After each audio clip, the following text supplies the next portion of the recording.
चलिए आज के टॉपिक की हम बात करते हैं टॉर्क। और इसी टॉर्क को शुद्ध हिंदी में कहते हैं बल आघूर्ण।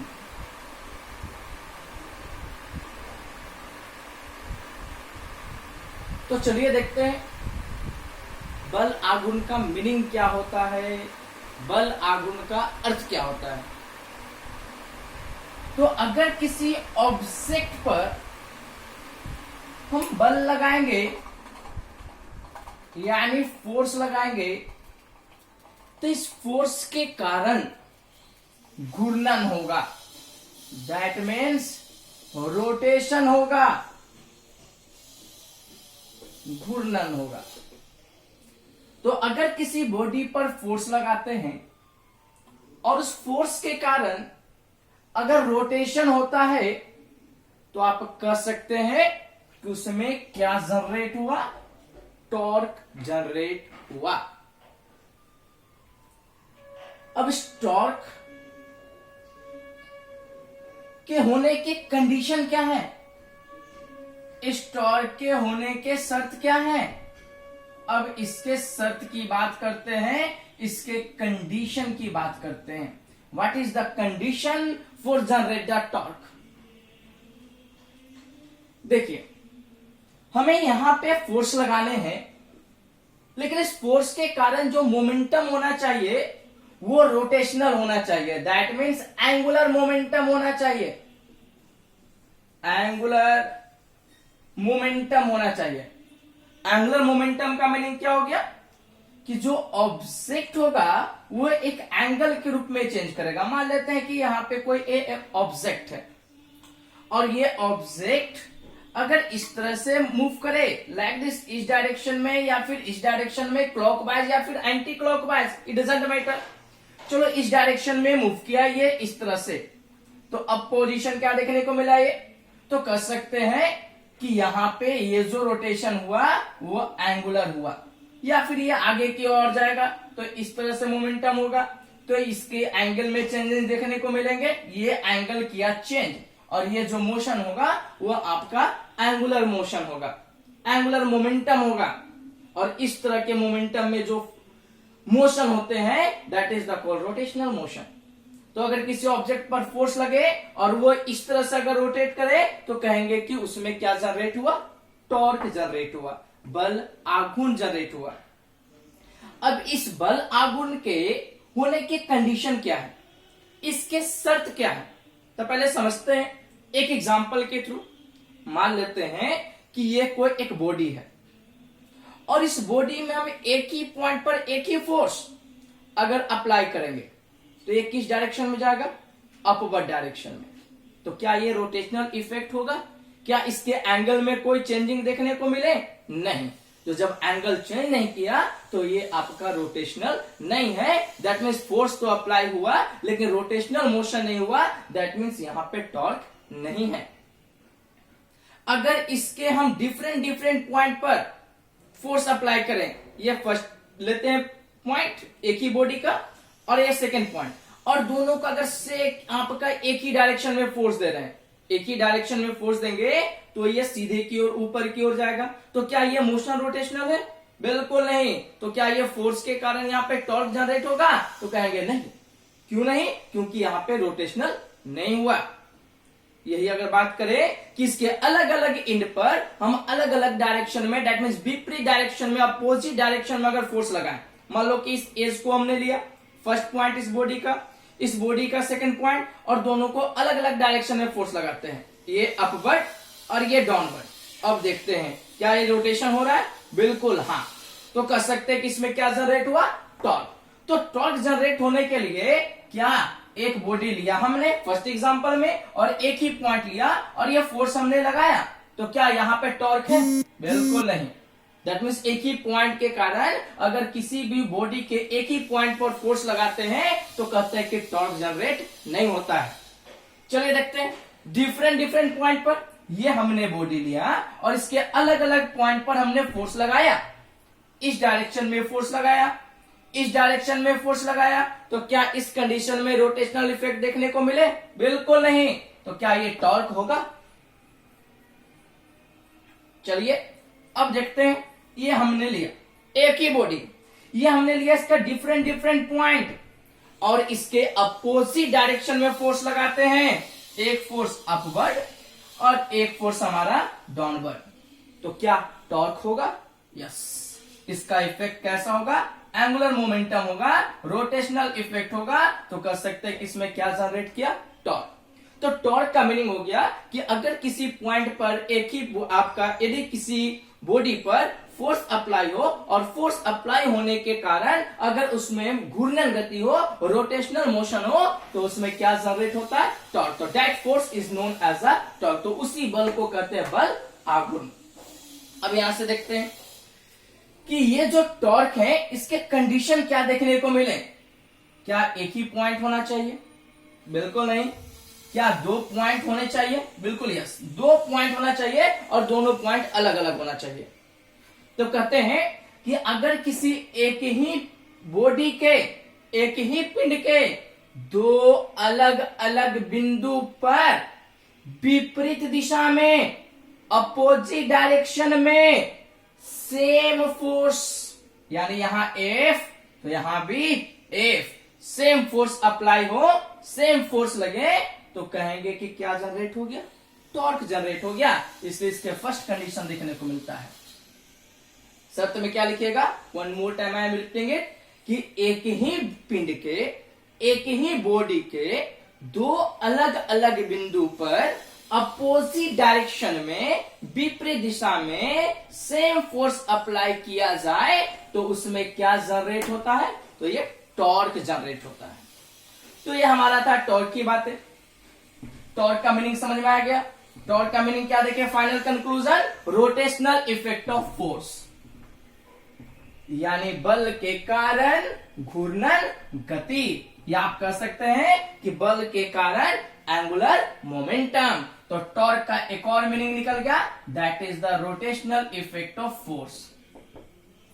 रोटेशनल इफेक्ट ऑफ फोर्स, यानी बल के कारण कौन सा गति हमारा हो गया? घूर्णन गति। और बल के कारण घूर्णन गति होते हैं तो इसी बल को क्या कहते हैं? टॉर्क कहते हैं। अपने डेली लाइफ में इस टॉर्क की यूजेस भी आप लोग करते होंगे। जैसे अभी मौसम चल रही है थोड़ी गर्मी का भाई, अब गर्मी के मौसम में देखते हो कि फैन चलते हैं, तो फैन में क्या होता है? फोर्स और टॉर्क। तो देखने को मिलता है कि फैन में जब इलेक्ट्रिसिटी पास करती है तो उसमें एक फोर्स अप्लाई होता है उस इलेक्ट्रिसिटी के कारण। लेकिन फैन क्या होता है? लिनियर या रोटेशनल? रोटेशनल इफेक्ट होता है। इसका मीनिंग हो गया कि फैन में जो फोर्स लगेंगे वो फोर्स किसके एग्जाम्पल होंगे? टॉर्क के एग्जाम्पल होंगे। चलिए, तो जब ये टॉर्क की बात हो रहा है तो अब चलते हैं अगले पॉइंट की ओर और हम इस टॉर्क को अब करते हैं डिफाइन। तो चलिए देखते हैं बल आघूर्ण की परिभाषा, टॉर्क का डिफिनेशन।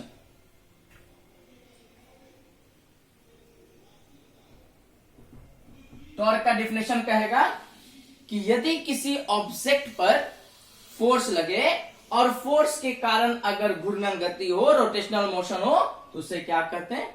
टॉर्क कहते हैं। ये जो टॉर्क होता है इसको रिप्रेजेंट करते हैं टाउ, इसको पढ़ते हैं टाउ, और इसी टाउ इक्वल टू फॉर्मूला बनते हैं force into distance. Which type of distance? तो दोनों फोर्स के बीच का डिस्टेंस, दोनों बलों के बीच की दूरी। अब बताओ, ये हमने ऑब्जेक्ट लिया था और एक फोर्स इस पॉइंट पर अपवर्ड लगा था और एक फोर्स इस पॉइंट पर डाउनवर्ड लगा था, तो दोनों के बीच के डिस्टेंस ये है और इसी डिस्टेंस को कहते हैं perpendicular distance. Perpendicular distance between the two forces. देखो, एक फोर्स इधर जा रहा है और ये इसका डिस्टेंस कितने एंगल पर है? 90 डिग्री पर। दैट मींस परपेंडिकुलर डिस्टेंस है। यहां पे देखा जाए तो सेकंड फोर्स ये है और ये फोर्स भी इस लाइन के साथ कितना डिग्री का एंगल बना रहा है? 90 डिग्री का। तो इसको कह सकते हैं कि दोनों फोर्स के बीच में कैसा डिस्टेंस है? परपेंडिकुलर डिस्टेंस है। बोले तो लंबवत दूरी है। तो फोर्स और ये लंबवत दूरी, अगर इन दोनों का प्रोडक्ट करते हैं तो वही प्रोडक्ट क्या देता है? टॉर्क को, बल आघूर्ण को देता है। That's why the formula of the torque is given as tau equal to perpendicular distance, लंबवत दूरी। चलो भाई, ये तो आपने कैलकुलेशन में देख लिया कि टॉर्क के लिए फॉर्मूला यूज करेंगे F इंटू परपेंडिकुलर डिस्टेंस। अब यहां से देखते हैं कि टॉर्क की यूनिट क्या होगा। Very simple, this one is you can calculate the unit of the torque. देखो, टॉर्क की हमें यूनिट चाहिए भाई, टॉर्क की यूनिट चाहिए, तो सबसे पहले हमें किसको कंसीडर करना पड़ेगा? फोर्स का। फोर्स के लिए क्या लिखते हैं? न्यूटन। और डिस्टेंस के लिए क्या लिखते हैं? मीटर। अगर मल्टीप्लाई कर दे तो what you got? Newton metre. तो न्यूटन मीटर किसके मात्रक हो गए? किसके यूनिट हो गए? टॉर्क का। The unit of the torque is newton metre. Similarly you can also calculate the dimensional formula of the torque. बहुत ही सिंपल है भाई, आप इसके डायमेंशन भी निकाल सकते हो, बीमा भी निकाल सकते हो। कैसे निकालोगे? तो हमें टॉर्क की डायमेंशन चाहिए, तो सबसे पहले किसकी डायमेंशन लेंगे? फोर्स का। और फोर्स की डायमेंशन क्या होता है? mlt-2। आफ्टर दैट डिस्टेंस का क्या होता है? l। तो बताओ, m तो 1 टाइम्स हो गए, लेकिन लेंथ कितने टाइम्स हो गए? 1 times, 1 times, 2 times, that means l2 and t-2। That means आपका डायमेंशन निकल गया टॉर्क का ml2 t-2। अगर हम टॉर्क की क्वांटिटी की बात करें, किस तरह की क्वांटिटी है? वेक्टर और स्केलर। तो टॉर्क क्या है? एक तरह का फोर्स है जिसके कारण कौन सा मोशन हो रहा है? घूर्णन हो रहा है, रोटेशनल मोशन हो रहा है। दैट मीन्स टॉर्क एक तरह का जब फोर्स होगा तो ये भी आपका quantity, which type of quantity this one is the vector quantity. यह एक सदिश राशि होगी। क्या आप लोग का कॉन्सेप्ट या टॉर्क का क्लियर होगा? चलिए, तो ये हमारा बात हो गया टॉर्क का, यानी बल आघूर्ण का। सारे पॉइंट आप लोग का कॉन्सेप्ट क्लियर हो गए। तो चलते हैं अगले पॉइंट की ओर। अब यहाँ पे एक छोटा सा एक्सप्रेशन आता है, और वह एक्सप्रेशन आता है सिमिलर फील्ड में। कहता है कि what is the amount of the torque in the similar field. Similar field में बल आघूर्ण क्या होंगे? तो देखते हैं torque in similar field. Torque in similar field, समरूप क्षेत्र में बल आघूर्ण। सिमिलर फील्ड को कहते हैं समरूप क्षेत्र में, टॉर्क को कहते हैं बल आघूर्ण। समरूप क्षेत्र में बल आघूर्ण। चलिए भाई, देखते हैं कि समरूप क्षेत्र में बल आघूर्ण की सूत्र क्या होगी, क्या निकलेगा, और वो भी किसके कारण? द्विध्रुव के कारण, due to dipole. One more thing I am due to dipole. Question देगा calculate torque in similar field due to dipole, यानी द्विध्रुव के कारण समरूप क्षेत्र में बल आघूर्ण का व्यंजक प्राप्त करें। अब इस द्विध्रुव के कारण बल आघूर्ण को कैसे निकालेंगे? तो चलिए, सबसे पहले हमें रिप्रेजेंट करना होगा सिमिलर फील्ड को, यानी समरूप क्षेत्र को। और समरूप क्षेत्र को देखने के लिए यहां पे हम क्या करेंगे? इलेक्ट्रिक लाइन्स ऑफ फोर्स का यूज करेंगे, वैद्युतीय बल रेखाएं का प्रयोग करेंगे।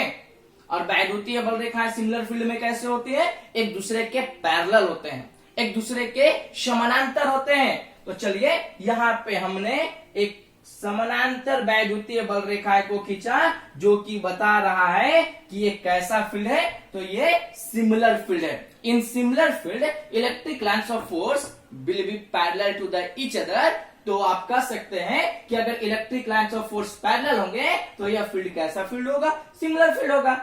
चलिए, और ये जो सिमिलर फोल्ड होंगे ये आपके किस डायरेक्शन को देंगे? इंटेंसिटी की डायरेक्शन को, because the tangent drawn from the electric lines of force gives the direction of the intensity. अगर किसी भी वैद्युतीय बल रेखा से स्पर्श रेखा खींचा जाए तो स्पर्श रेखा वैद्युत क्षेत्र की तीव्रता की दिशा को देता है, तो हमारा इंटेंसिटी के डायरेक्शन को दिया। अब इसमें हमें क्या रखना है?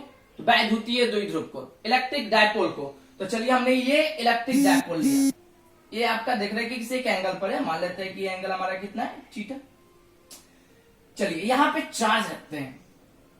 द्विध्रुव बनाना है, डायपोल बनाना। तो डायपोल के लिए भाई आप लोग को पता होगा कि डायपोल के लिए क्या होते हैं? तो पॉजिटिव चार्ज इस पॉइंट पर होंगे और नेगेटिव चार्ज इस पॉइंट पर होंगे। अच्छा बच्चों, एक चीज और हमें बताओ कि ये जो इंटेंसिटी होती है उसकी डायरेक्शन क्या होती है? फ्रॉम पॉजिटिव टू नेगेटिव और negative to positive. Yes, from negative to positive. तो दिस इज द